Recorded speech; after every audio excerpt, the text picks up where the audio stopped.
This Nancy, I'm conference will assuming. now be recorded.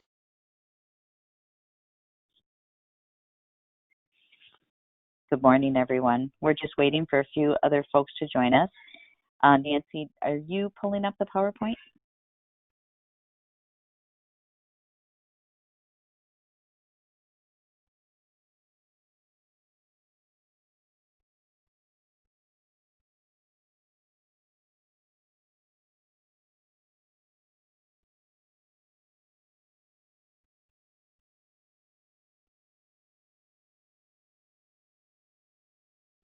And I'm gonna. Show her is not dialed in yet.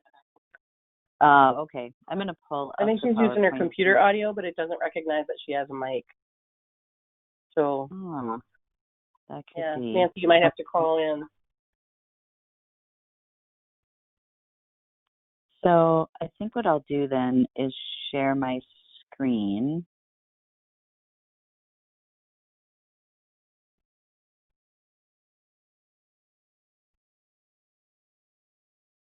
And then just go into slideshow mode. All right, thanks everyone for your patience. So we are providing an overview of the COVID-19 Housing Assistance Program so that all of you have a chance to understand how the program started and what the components are. This won't cover how to use the online system. There is other training available for that through Housing Link. And so this is just more of an overview of the background of the program and eligibility guidelines and some other helpful information about our websites and how to get a hold of us. And so I just wanted to make sure that all of you knew that this was not going to be a training for the Housing Link site itself. However, we can direct you to other resources for that if needed. And both Nancy Urbanski and I are program managers for a number of housing assistance type programs at Minnesota Housing. And our agency became the recipient of some funds that were passed down through the federal government to Minnesota Housing to administer. So myself, Diane Elias, and Nancy Urbanski are the main contacts for this program. So during the pandemic, there were a number of housing priorities that were being focused on by our agency. One was housing stability, which included the executive order that halted evictions, which is still in place. There was also a need for short-term help for paying things like rent and mortgages, and so we were advocating at the legislature for that. And then we were, of course, looking to secure long-term resources for housing units themselves. So that was something that our agency was working on early on in the pandemic. And then we eventually requested $100 million. It went from actually a $10 million request ultimately to $100 million in assistance in order to help those that were impacted by the pandemic. And we currently have 52 administrators statewide that are operating this program. And some of those administrators also have sub-grantees that are helping to administer the program. So it's really a total of about 80 administrators in our system across the state. Our timeline for that was that we did not receive funds through the legislature for state funds, but when the federal funds became available, we were able to receive an award for the $100 million, and we issued a request for proposal on July 14th. Then we were able to launch the program by August 24th, and 52 administrators started to provide that coverage. We were able to keep the application process open until December 7th with a really big push at the end by the governor. And we had quite a high volume of requests, both at the beginning of the program, but really at the end of the program, a very high volume. We were thinking that the program would have to sunset by the 30th because that was the original deadline. However, it was extended. That was good news for us because we had all of these households that had applied, but we weren't sure we were going to have the speed necessary to be able to process them all by the end of the year. And so we did provide some contract extensions, which allowed us to continue processing into January and early February. Now, the CARES Act extension actually goes beyond that point, but the February 15th deadline for payments is what we've created because we think that with that timing, we'll be able to process all of the applications. So the main goal of the program is really to help folks maintain their housing. And it's more to prevent eviction. Now, even though eviction, there's a moratorium on that, households still need to pay their rent because we don't want to get to a point where the eviction moratorium is lifted and then households are automatically evicted because they owe back rent. So really this is to sort of make everyone whole so that they continue in their housing. And when the eviction moratorium is lifted, hopefully they will have their rent paid and be able to stay in their housing. The program only pays for past due bills that are from March 1st to December 30th of the 2020 year. And when I say December 30th, that was the end date. But in reality, we don't have the ability to process any past due bills after December 7th because that's when that application process ended. So any past due bills that have a due date after December 7th really can't be processed by our program.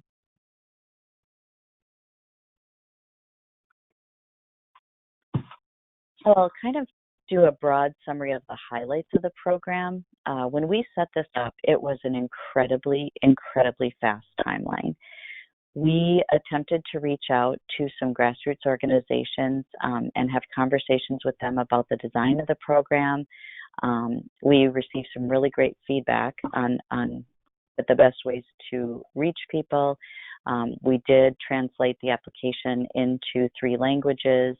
The system was built with the application only being available in English, but the paper applications had 3 languages. You know, obviously with more time, we wish we could have done more than that, but that's, you know, kind of the speed we were going at the time. We also wanted to make sure to address equity. So rather than using a, you know, sort of an existing administrator model, we really put out a broad RFP and we selected agencies that we had not worked with before. And especially those that could reach some of the more disparately impacted populations in our state. And so we were able to secure contracts with a number of culturally specific organizations as well as tribal nations. We have no cap on the amount of assistance, and that was very intentional because we didn't want to be in a situation where households would have multiple months of rent potentially, especially since our program was getting off the ground in August and the pandemic had been going on since March with a lot of people affected by illness and unemployment. And so we really wanted to make sure that there was no cap so that we could pay all the months of assistance that would be needed.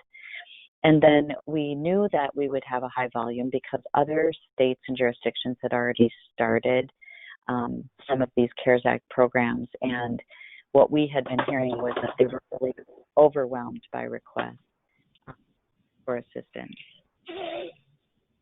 Oh, sorry, I might need folks to just mute their microphone because I think I can still hear somebody online. So just a reminder to mute your microphone. And then we knew that sort of central intake process to take phone calls and manage a high volume of calls would be really important. And then we also wanted to have the application available online because at this point everybody went to working and living remotely. From access to services was really challenging. And so we wanted to be able to have the ability to try to apply using your phone and using computer. And then we also wanted to try to connect with any of the local administrators that were also utilizing these funds. And that was a really big challenge because we had multiple programs running in communities. Some of the state funds also went to local communities who then chose to use them for homeless prevention assistance. And so we had a lot of programs across the state that were doing kind of the same type of program and trying to manage the duplication so that, you know, if households had applied to both, that we weren't paying the same bill twice and really trying to set up some way of being able to see that in our system. Because we didn't have a system that interacted with these other programs, it was a challenge. And I know some of you are facing that, especially now as other administrators are paying bills in other communities.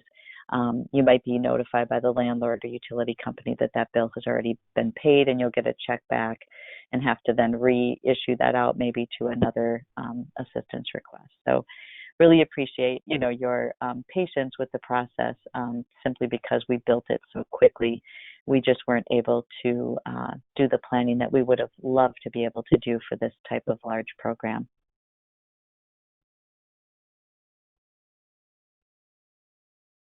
All right, and sorry, sometimes my computer advancing slides is a little slow.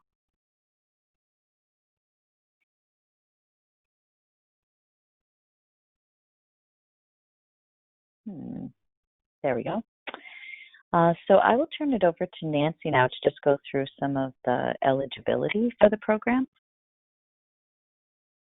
Good morning, everybody. I will just go over the eligibility criteria for this program. So for households to qualify, they must be a Minnesota resident, and their household income must be at or below 300% of federal poverty guidelines. And you'll see on this slide that in parentheses we say a priority at 200% FPG. And the reason we had that in is we anticipated if we got to a point that we knew that we would not have enough funds available compared to the amount of application requests that were in the system. At that point, our intention would have been then to target those households at 200% or lower. Because we anticipate having enough funds available while we will be fully subscribed, we have not had a need to further prioritize. But I can say that the majority of our households served have been at or below 200% of FPG. So we're really glad to see that. Despite the fact that we needed to ramp up this program very quickly, we are really happy to see that we are, it appears to be that we're serving those with the highest need in the state. And then those households must also have a housing-related payment, such as rent or mortgage, homeowner association dues or utilities, or another housing-related expense that is past due, dated March 1st or later. And because our program application deadline was December 7th, we can no longer accept any past due bills that are dated past December 7th. So any past due bills March 1st through December 7th are eligible, but anything after the 7th is not. And then they must demonstrate, and in this case, all they have to do is check the box on the application, just certifying that their situation is impacted because of COVID. And we're not asking or requiring that you conduct any further due diligence in inquiring to the household, why is it COVID related? Show us further evidence. You don't need to do that. The only exception we make is if something about that application just doesn't feel right to you, and you have other questions, not just specific to it being COVID related. So especially with the lens of equity, we are just really being careful not to make a judgment call on whether somebody's been impacted. Their self-certification is enough.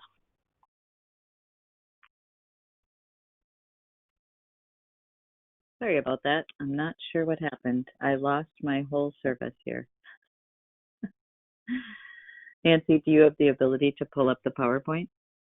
I have it, but I don't have control, Diane. Oh, okay. Nancy, I'll go ahead and make you a presenter. All right, thank you.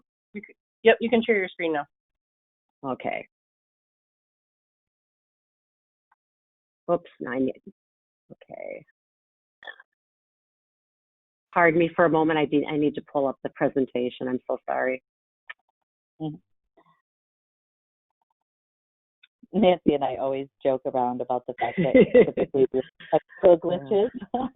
And at one point, I think Patty, Nancy, and I ran from one conference room all the way down to another in about 2 seconds. to be able to restart a conference. I remember that. What a mess that was. That was funny. Oh, okay. Yeah, it was a fun one. Let's see. Okay, thank you for bearing with us, folks. We were very intentional in wanting to make this application process as low barrier as possible. And the one thing that we were not able to work around was the criteria requirements from the U.S. Department of Treasury. So most of the elements on our application are provided and required because of that requirement from them. So for households to apply, I guess I can just kind of scan this because we no longer are in the application process. But for households to apply, they needed either an identification number, or if they didn't have an ID, they could just check indicating that that was the case. And they needed to provide their income for the 30 days prior to the application being submitted. As the program continued, we did make a modification to that, and we were more lenient in being able to allow households to self-certify their income. So while they're uploading their income is desired, if they don't have the means to do that, or they don't have that on hand, they can simply submit documentation to you, whether it's your own form or whether it's them just writing a note indicating what their household income is. And then they do need to provide evidence of the past due bill. And generally that's either a late mortgage statement a late mortgage statement, or a late rent statement, or a past due utility bill. Hey, Nancy, can you put your slides in slideshow mode? Oh gosh, yes. Increase it a little bit bigger so that people can see it a little bit, but it's really small. Yes, thank you. Let's see. Oops.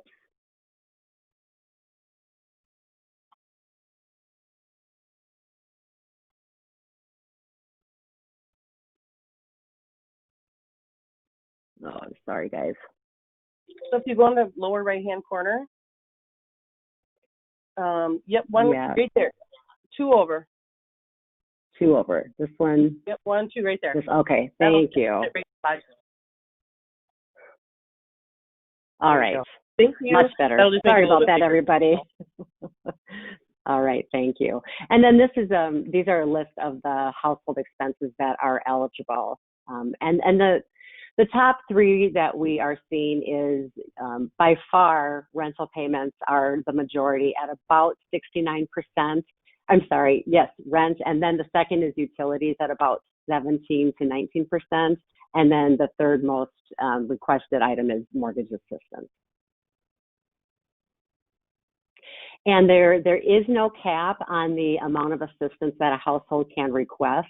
We're seeing that the average payment is per household is about $2,400, but we have seen some requests as high as $15,000 or even $20,000, although that's more the exception than the rule. And in this program, households were eligible to reapply. So if they applied in April and then in July they had another past due expense, they could submit another reapplication. And when you're in the Housing Link system processing those applications, you're able to tell, if they've reapplied. All right, Diane, are you still with us? I am. I'm going to pass it back to you. Absolutely. We'll talk a little bit about how the process actually works, or did work, I should say, because we did end that application process on the 7th, as I mentioned. But just so you know how households came into the system and maybe where the pain points are now. Households could dial 211, they could text, or they could visit the Housing Assistance Application website.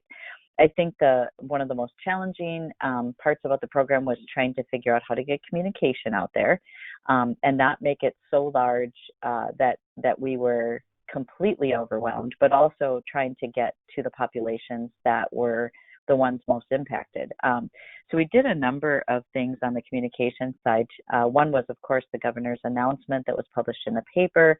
We then received a lot of emails and phone requests from households, which we kept in a sort of e-news list that we had.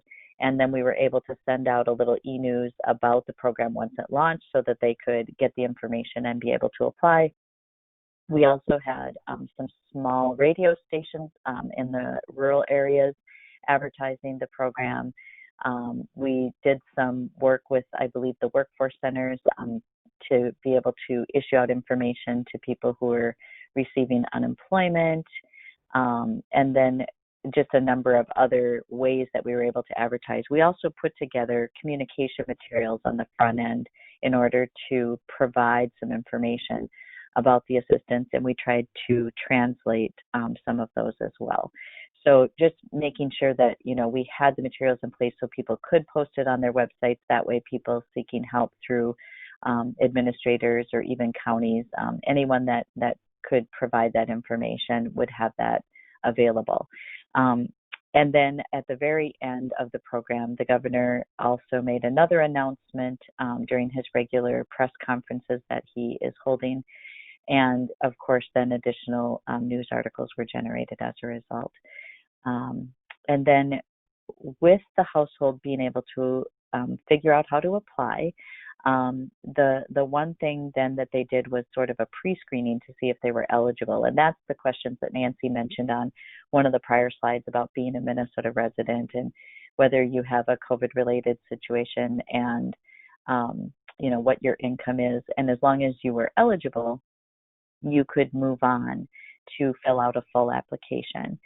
If you weren't eligible, then the nice part about having 211 on the front end was that you could be provided some additional resources that might be able to meet whatever the need was that you were calling about. So for those that were eligible, then you were able to submit a full application. And we contracted with Housing Link to build the software for this program.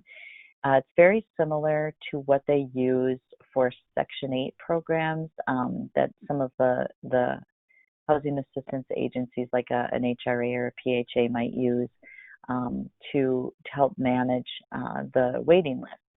And the nice part about that system is that it has a front end where the customer can enter information, and then there's a back end where the administrator can go in and see the customer information. And there's also a way to update the status of the application so that the customer can log back in and see where they are in their statuses. And so, once the application was completed, it would send an email back to the household to say your application's been complete.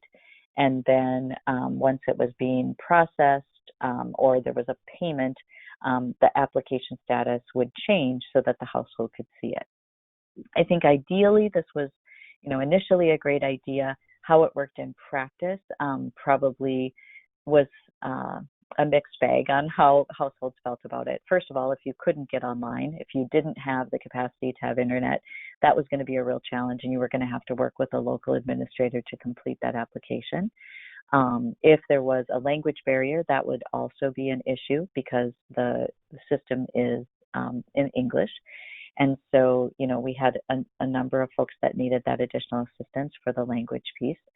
I think also just the stress, right? So remembering where you applied and what your login information is so that you could get back into the system.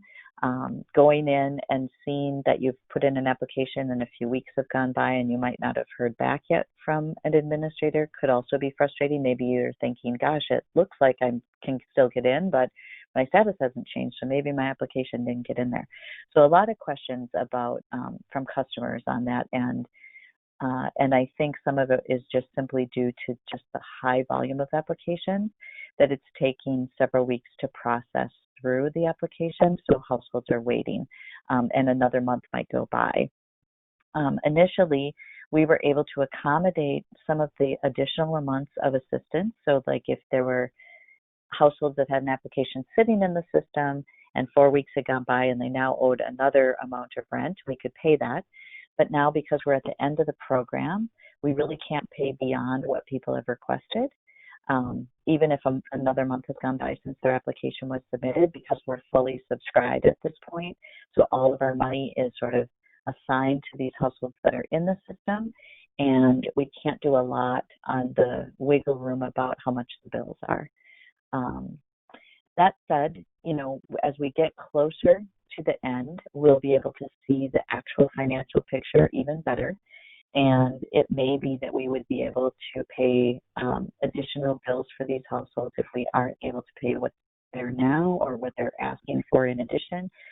But we also hate to make households wait, because if we don't have enough funding at the end, then we really need to get them to a different program or a different resource in order to pay that bill. So I would strongly encourage you, for any households you're working with now, if they have additional rent or they have additional bills that have not been submitted as of their application time, that we really need to be looking for other resources for that, so that they don't have to wait and find out that there really isn't money available. And some of those resources for additional resources beyond this program can be accessed through 2-on-1. So households could be referred back for resources. The Family Homeless Prevention and Assistance Program is an example resource of what might be able to cover any additional bills that fall under this category of prevention, which would be rent, mortgage, or utilities. So I would definitely encourage you to connect those folks with that program. And then, of course, there's also energy assistance. They are currently saying that they have enough money to take additional applications for energy assistance. They have received some additional support from the federal government with their energy assistance program. So that's also known as LIHEAP or LIHEAP. A lot of people have an acronym for that. And so please definitely, with utility bills as well, reach out and have those households connect, because that can be an ongoing assistance that they can receive. So if the household was able to complete an application, they would do that. If they weren't able to, they would then have an administrator help them. And then ultimately, either the administrator would be helping the client put the application in the system, or looking at applications that have been submitted in the system by households themselves. And that's where the Housing Link system comes in. And as I mentioned before, there are training materials for that on Housing Link's website. All right, next slide.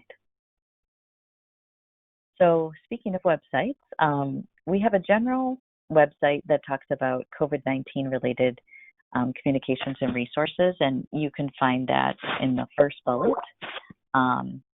We also have a website specifically for individuals and households, and that is still up and running, even though the program is no longer open to receiving applications. We do have a place where households can go to sign up and receive information about any future resources. And so I think that's going to be really important now that they have approved another $25 billion in at least the rental assistance, but also there may be other programs. And so in the future, if something happens with regard to help with mortgages again, hopefully those households can stay in the loop by signing up to that sort of e-news list that I mentioned before. And that's the website that would provide them the link on where they can do that. And then the COVID-19 Housing Assistance Program for Administrators is the website that you all would be accessing on a regular basis. It has the program guide. It also has training materials and this webinar that's being recorded today, as well as others. And then it has frequently asked questions. It also has some great resources, such as a list of servicers, I think is, oh no, not the list of servicers, that we have to send you, separately, but there's a list of how to identify which mortgages fall under the CARES Act, for example, and some really helpful communication around that. And then we do have, just so you know, we do have a list of servicers, mortgage servicers, and if you're working on mortgage loans and you're having a hard time getting a hold of a bank or getting a hold of a mortgage company, we may have a contact for you. And so definitely reach out to us and we can public because the individual that works for one of those institutions who compiled all that information promised he wouldn't do that, but we can provide it to our administrators directly. So, all right, next slide. So this is just a little bit out of date. So you'll see that that's as of January 6th. We actually have, I think, over 24,000 approved or paid now, and more than 55 million approved in the system. And as you're thinking about what's left, people will automatically calculate 45 million left to reach the 100 million. But just remember that up to 15% was available for administrative costs and also to pay for the Housing Link and 211 system underneath that 15% cap. And so some of the funding that's already been spent is actually on administrative costs. As Nancy mentioned, rental assistance is the bulk of the assistance that we're providing, along with utility assistance and then mortgage assistance. And mortgage assistance isn't as high because of the fact that we don't duplicate what's happening in the CARES Act. And so households that fall under federally backed mortgages are able to request forbearance. And so then we wouldn't be paying for their expenses. However, there are a few exceptions to that. One is if the household has access forbearance, but it was moving forward. So let's say they had a March and April payment due, and they made a request for forbearance in May, and the bank agreed that going forward from May to the next 6 months, they would put that in forbearance, which allows them to mostly defer the loan to the end of their payment period, which might be years from now, which is great news for them. That works, but then the March and April payment might still be due. We do have the ability to pay the March and April payment in that circumstance. Another circumstance where we might be able to help a household that is covered under the CARES Act, has a federally backed mortgage, is if the type of loan that they have won't cover the tax and insurance portion. So for mortgages, typically there's 4 parts of a mortgage payment: principal, which is kind of the regular balance of the loan; interest payment, of course, that the bank receives for that loan; and then taxes and insurance are often put into like escrow, and the bank pays on the homeowner's behalf. Sometimes the forbearance option does not cover that tax and insurance portion of the payment, and those are still due.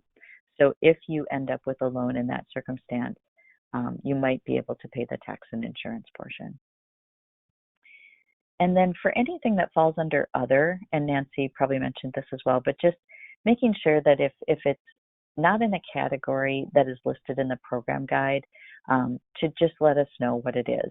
There are other housing related expenses, but we'd like to know, and we get questions on that too from legislators, what's in the other category, which makes sense because we want to be good stewards of the taxpayer dollar. But just let us know if there's an unusual cost that's related to the assistance request, but we can check to see if it will satisfy the sort of housing related requirement, and then be able to provide approval to you for that. In this case, the reason why our other category is so high is not because we have a lot of other categories. It's actually because initially in the system, we weren't able to have multiple bills the way that we thought we could, and so a lot of utilities are listed in there. We fixed that ultimately, but that's why you see that category being as high as it is. Next slide. So Nancy, do you want to cover some common questions? Yes, I certainly can. We thought we'd give you an overview of the common questions that we continue to hear through the program, and also because we have made some modifications during this grant period. And so because of that, we just wanted to highlight some of these specifically. And then of course, when we're through with this presentation, we invite you to ask any other questions that you may have. So W-9s are required for entities such as the landlord, mortgage companies, and they are no longer required for utility companies. And so you do not need to obtain a W-9 for a utility company.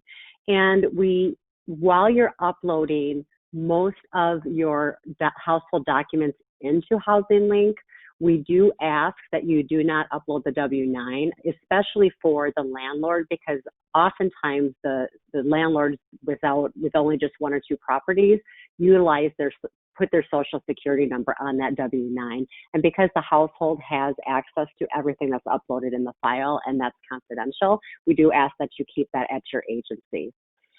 And then we do require that you obtain verification from the landlord. And this is in addition to the past due rent letter that households will often submit.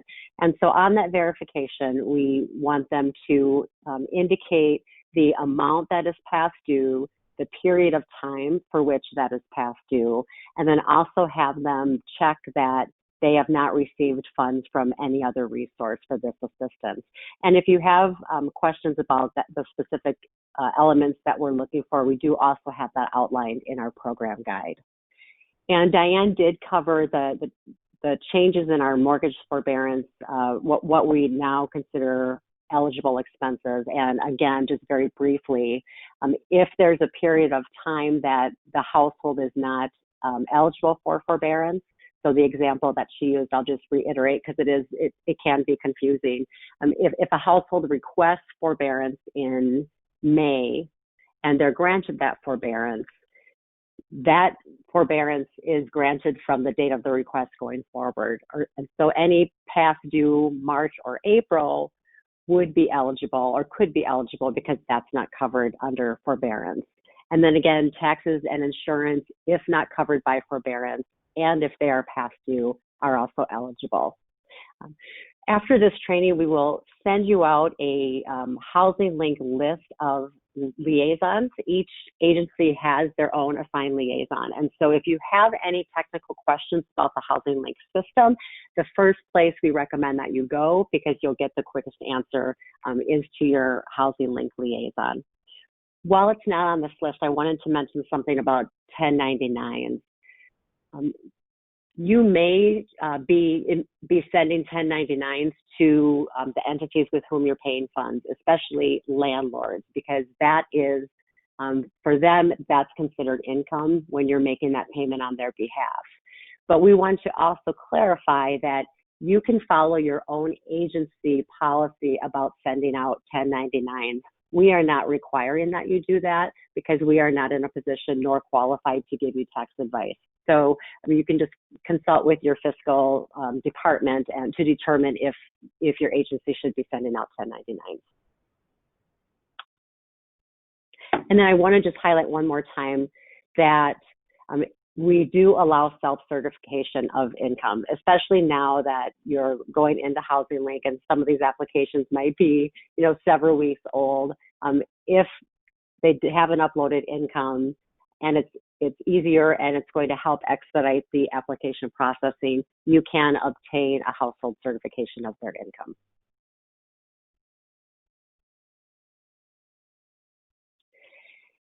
As Diane touched on, until recently, households could add on to their request. So for example, if they submitted a utility request a month ago, and you are just getting to the point that you're processing that utility request, and they now have additional funds past due, it had been eligible, but because we do expect to fully utilize our funds and we are fully subscribed, at this time, we are not allowing that. So we are asking that you only pay the amount that is past due at the time that they submit their application. For any applications that are denied, we do provide the guidance in our program guide and require that you send them a denial letter. And in that letter, there is an appeal policy that you'll need to outline. And that language, again, is in our program guide. Essentially, households have 10 days to appeal the denial from the date that you send that communication. And so as you are winding down the operation of your program, you'll need to, keep that 10-day window in mind. So if your last day of processing applications is February 2nd and you send out your denial letters, you'll have until the 12th, where you could be receiving appeals. And then that will give you a few days to process those appeals. If you overturn the denial, then you will have some time to send out that payment. For any applications that have been withdrawn, you do not need to send a denial letter to that household. And the application processing deadline, we have been talking about this on our phone calls, and our guidance is this. So your current contracts are allowing you to make the final payment, up until February 15th. However, again, backing up, you want to back up that 10-day appeal window. And so for those of you that are processing and anticipate being completed by January 31st or shortly thereafter, we want you to continue to process as efficiently as possible so that you can wrap that up. There are a few grant administrators that we know will not be able to complete it by that timeline, and we're working with all of you individually if you're impacted by that to assist you and determine what that program end date would be for you. But ultimately, our goal is to close this program, have the last payments issued by February 15th, and then your contracts expire on, I think, through March 15th, and that gives you time to close out your grants.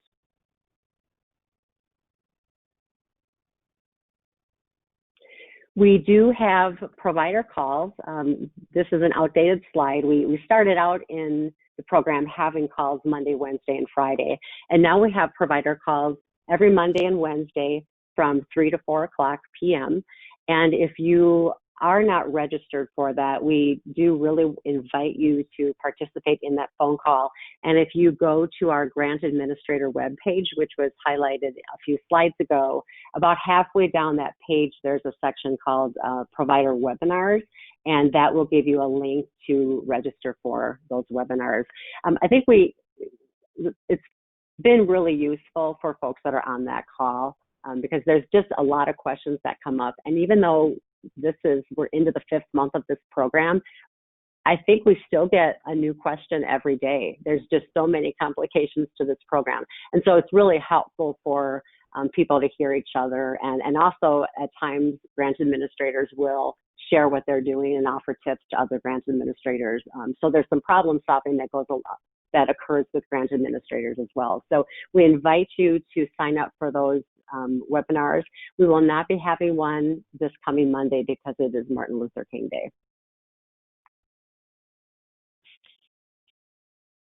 Fantastic. Thanks, Nancy. So now we'll open it up for questions. You're welcome to unmute your mic and ask any questions that you have. Hi, this is Sherry Meyer.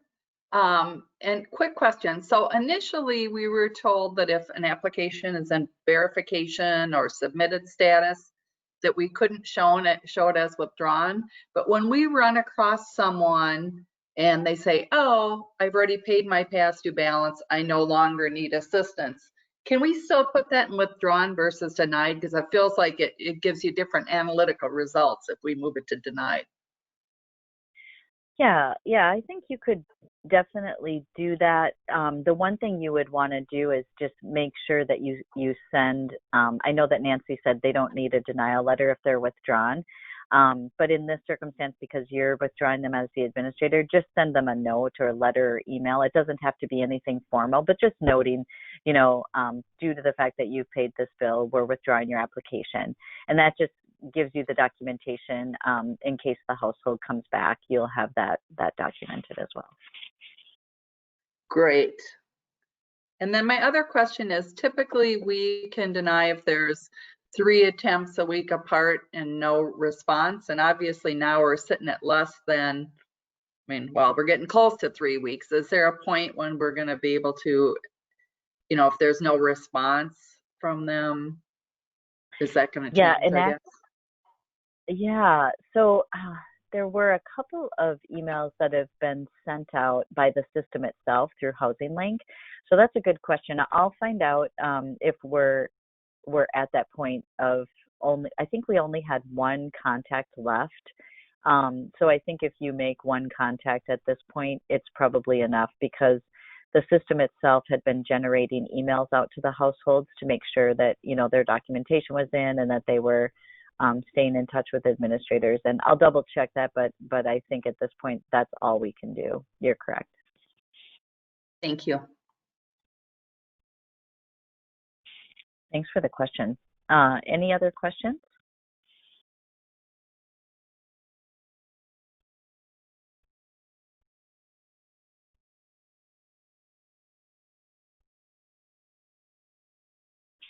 Hey, Diane, this is Tanya West Hafner. I was just wondering, I hadn't been involved in the day-to-day stuff for this, but I'm just wondering if you were doing this training in anticipation of the additional funds that are coming. Are you guys planning to continue basically the same program, or any thoughts on that? I guess I'm curious. Hi, Tanya. Good to hear your voice. So we are anticipating, obviously, potentially managing the emergency rental assistance funds, and we are planning for that, but we do not see it as a continuation of the existing program at the end. I think that there's so many differences in the new rental assistance program, especially because it doesn't have mortgages. It has different income limits. There's some different expectations from U.S. Treasury, and we're sort of waiting for that final guidance too to come out. And so we don't anticipate that it will necessarily be a continuation of this program. For the planning so far, what we are doing is meeting with the other jurisdictions that will potentially receive funds, which are the counties in the metro area. There are 5 of those, and then the 2 cities, Minneapolis and St. Paul.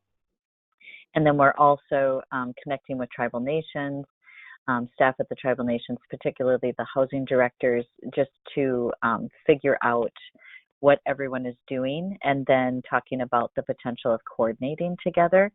But beyond that, we don't have any intention to continue this specific program. So that's a good question. Okay. Thank you. I was just curious as, why you were kind of doing a training thing, and I hadn't sat in on any of them before. So thank you for that. Yeah, I'll just add to that, Tanya, sorry, Diane. I'll just add to that the reason that we're having this training, and we also had one last week, is that some grant administrators have had recent hires, whether it's temporary or other in-house staff, that are being shifted over to assist them in processing applications. And because we haven't had this training for several months, we wanted to make sure that those individuals had access to it. Yeah, okay, great. Like I said, I just didn't know if it was potentially because you're planning to just sort of roll this same kind of program into that with the new money and stuff too, so. Yeah. I mean, it'll definitely be a new program. What it actually looks like, it could look similar to this program for coordinating on the front end or for using a specific software for it, but we just haven't made that determination. We have a lot to consider. We know that the payment processing was a challenge with this high volume of applications, in particular if there were smaller requests. So we're just really trying to figure out what the best option is for the type of sort of software that we would use, continuing to try to figure out how to host an online application, and then looking at whether we do any kind of coordinated door like we did with 211. I think it doesn't mean that any of this wasn't successful, and we might still utilize some of the tools from this program. So I wouldn't necessarily rule that out, but we just have to really sort of take a breath and go back and figure out kind of what worked, what was a challenge, really listen to our stakeholder groups on what their clients were experiencing as well, to make sure that we can do the best that we can for this new program. And then again, we're moving sort of at that warp speed with a different set of rules, and having to have 65% of the funds that we do receive expended by September. This is really just as fast of a timeline. Yeah, just as fast of a timeline as the prior programs in my mind, with, just double the money, but the same type of timeline. Yeah, it's definitely a challenge, and I think that's where my head was at, is because, you know, potentially it's going to be the same sort of situation where we have multiple agencies getting and entities getting funding, and then trying to figure out a way to coordinate all of that so that people don't have to go to 6 different places to try to get help. So Yeah, exactly. And so for the metro counties that are eligible in the 2 cities, there was a coordination call with our agency already. I think they're planning another one. And so that could be really helpful if people are talking together and figuring out how they want to manage that. absolutely. Thank you. Thanks, Tanya. Any other questions?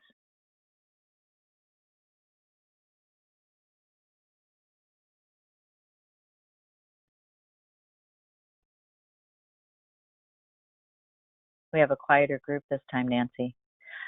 So I know Nancy mentioned the part about self-verification of income as one of the changes that we made in the program to sort of speed up the processing and also honor the fact that folks had already put maybe some income information in the system or couldn't get access to their documentation due to various reasons because, you know, businesses were actually going out of business. And there was also some, you know, in the metro area, particularly because of the protests, people were just not able to reach employers. So we really wanted to make sure that households were not burdened by additional requirements. And I think another piece that changed in the system at some point was that we used to require hard signatures. And then we changed the system to be able to allow the customer to put a signature in. So that changed along the way as well. So in older applications, you might see that we used hard signatures, but we have been able to figure out a process to do that online now.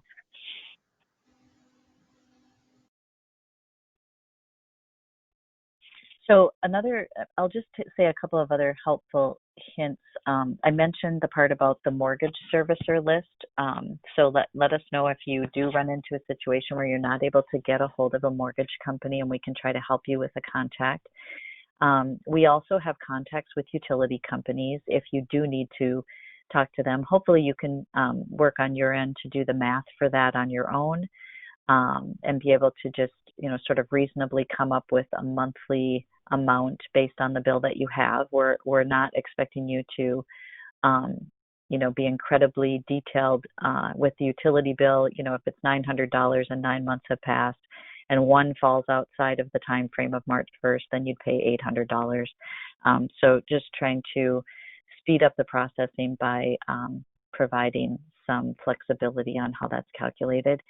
But we do have the ability sometimes to access the portal in the utility company with administrators being able to sign up and be able to just go right into a utility company portal.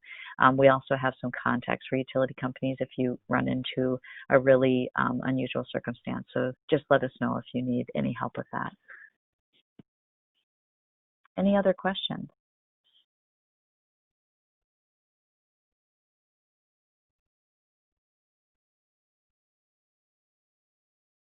All right. Hopefully you guys have an extra 4 minutes today before any other meetings and things that you have to do. Thanks again for joining us. And if you do have questions, Nancy will be emailing out the COVID HAP email that you can always contact us. We have several staff monitoring that. You should get a response really quickly. And otherwise, we will hopefully see you on the webinars. Next Wednesday will be the next one. Thanks. Bye-bye.